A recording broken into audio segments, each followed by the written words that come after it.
Bien sûr, de crypto, les infos crypto pour ceux qui n'ont pas le temps. Pour l'instant, c'est vraiment pas beau. Titre simple ce matin, les gars. Mais c'est vrai que c'est pas très très joli ce qu'on est en train de faire sur BTC. On va voir s'il emmène du monde avec lui. En tout cas, on est repassé sous les 27 000. On est à 26 833. On perd 1% ce matin, 1% aussi du côté d'Ethereum. Le reste de la map est plutôt rouge.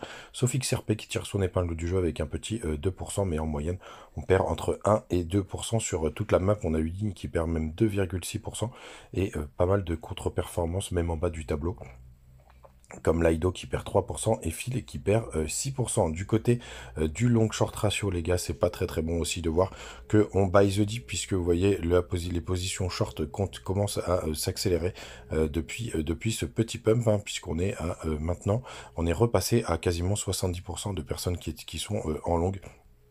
Donc ça, c'est pas terrible, hein. Du côté des open interest, regardez, ça a quand même pas mal ouvert, hein.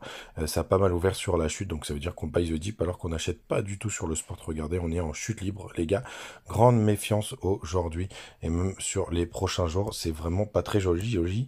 Pourtant, du côté de la Bitcoin dominance, pour l'instant, on a breaké les 47,5 où on confirme normalement ce M que vous voyez juste ici. Hop, là on est en weekly. Donc ça, c'est quand même la seule bonne nouvelle que je peux voir à l'horizon, mais ça reste beaucoup trop indécis. On a un tout petit gap qui s'est formé, on le voit même pas juste ici, il faut descendre en 15 minutes, qui est vers les 27 200, donc rien de très intéressant de ce côté-là. Et on peut passer sur la map, enfin sur le cours en weekly, puisque vous voyez, donc on a clôturé avec une bougie rouge. J'espère que ces petites bougies nous permettront de faire un W. La moyenne mobile 200, elle est maintenant à 26 460.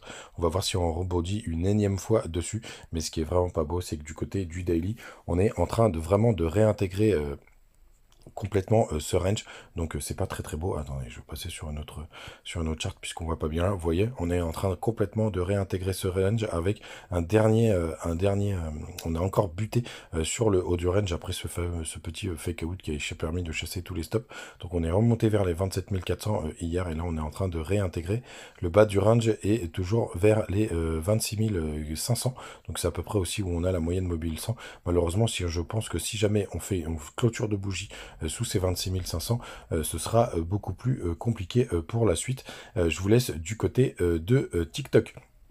N'hésitez pas à nous rejoindre sur Telegram, les gars, on partage aussi tous nos setups. Ce que vous devez vous rappeler aujourd'hui, donc il n'y aura pas de grande différence avec TikTok.